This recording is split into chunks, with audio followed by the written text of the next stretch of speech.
12 899 tonnes de vivres composées entre autres de riz, d'huile et de boîtes de sardines mises à la disposition de 28 cantines scolaires des directions régionales d'Abidjan 4. Un don de l'ONG Ivoire Développement Durable qui entend offrir aux enfants 71 667 repas.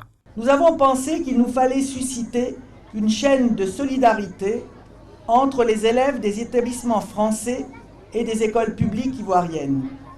Nous leur avons rappelé qu'une ration alimentaire dans la cantine coûte 345 francs CFA.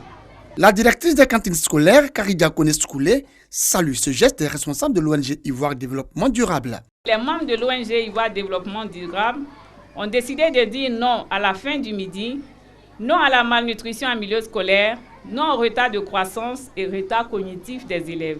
Vous avez décidé de dire oui au développement cognitif, oui au développement du système immunitaire des enfants, ainsi qu'à l'augmentation des capacités d'initiative et de concentration de ces élèves. Sur ces 4 dernières années, cette organisation non gouvernementale et ses partenaires ont mobilisé 53 890 tonnes de vivres pour environ 20 000 rationnaires et 120 cantines scolaires.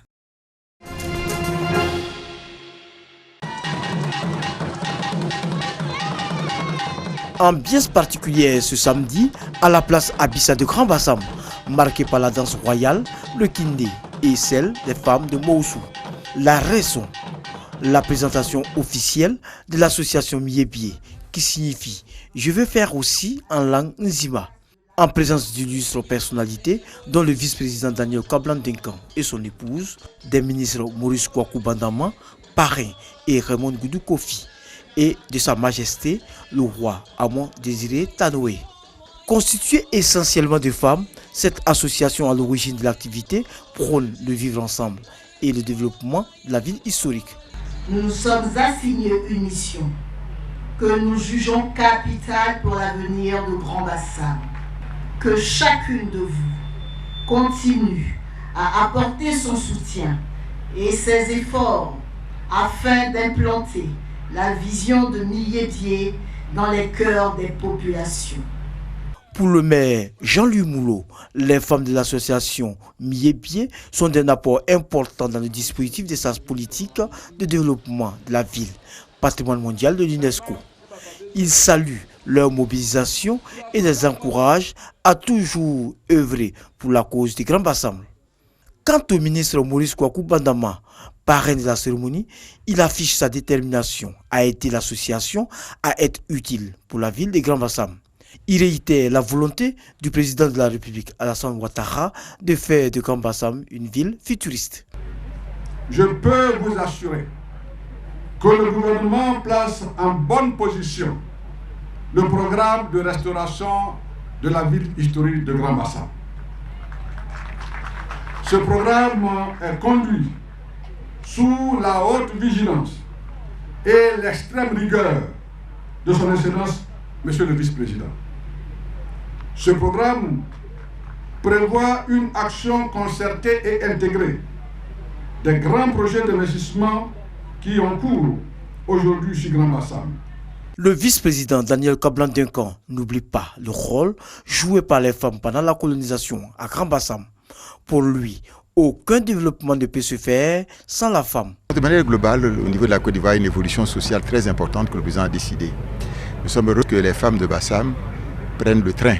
N'oubliez pas que les femmes ont fait une action très importante sur Bassam en 1949 avec la marche des femmes. Il y a de grands projets sur Bassam et elles doivent pouvoir prendre toute leur place dans ce développement et faire en sorte qu'elles soient donc une sorte de miroir pour Grand Bassam. Depuis sa création en 2016, l'association Miébié a posé plusieurs actions en faveur des populations avant sa sortie officielle ce samedi.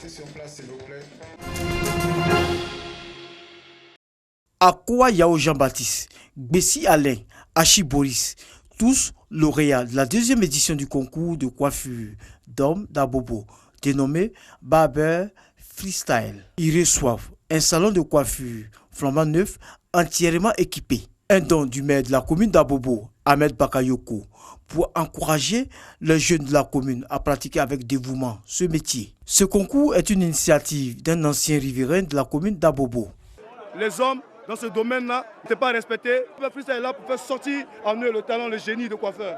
Encourager les jeunes à l'entrepreneuriat, rehausser et valoriser l'image du métier de la coiffure sont les objectifs que se sont assignés les organisateurs. Tout ce qui est art, tout ce qui est génie créatif, le maire Ahmed Bakayoko encourage ce genre d'initiative. Le message du maire n'a pas de sous-métier et il encourage toujours les jeunes à ne pas aller à l'aventure. Il encourage les jeunes pour dire à tous les niveaux on peut créer, à tous les niveaux on peut s'en sortir. La finition, la mise à niveau d'hygiène, la posture du coiffeur et du client sont entre autres des critères du concours coiffure Barber Freestyle qui dans les prochaines années va s'étendre à toute la Côte d'Ivoire.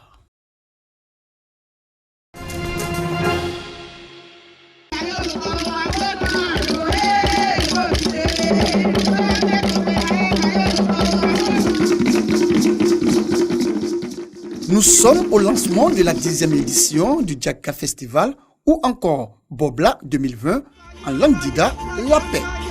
Ce festival va réunir le peuple gaudier, Dida, Neya, Avikam, Aïzi et Ega. Pour le commissaire général Alexandre Draman, le Djaka Festival est un moyen de promotion de la culture des peuples du Sud, mais aussi un moyen pour faire connaître leurs traditions aux autres peuples de Côte d'Ivoire. Pour cette 10e édition, plusieurs innovations. Nous allons mettre un point d'honneur sur les danses ancestrales en voie de disparition. Je vais citer le sapa, le koukoubi, le zikalo. Nous allons infuser le contenu de la sagesse africaine à partir des contes et des jeux traditionnels à l'intention des jeunes. Promouvoir la beauté au service de la société, inculquer les vertus du Bobla aux nouvelles générations et mettre l'intégration au service de la paix. Selon le parrain, ce festival va permettre le rapprochement entre les peuples de Côte d'Ivoire et le renforcement de la cohésion sociale. Célébrons ensemble notre communauté de culture, parce qu'une nation qui néglige ses fondements culturels, qui néglige ses valeurs de culture et son savoir ancestral, est une nation qui perd son âme. Merci donc à l'initiateur de cette fête. Le Djaka Festival va sillonner plusieurs villes du Sud. L'apothéose est prévue du 11 au 15 août 2020 au stade municipal de Divou.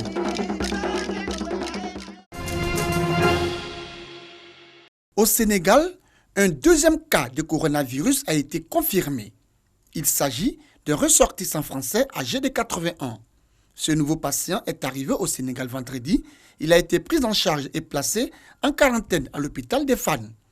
L'état de santé des deux malades ne suscite pour l'heure pas d'inquiétude.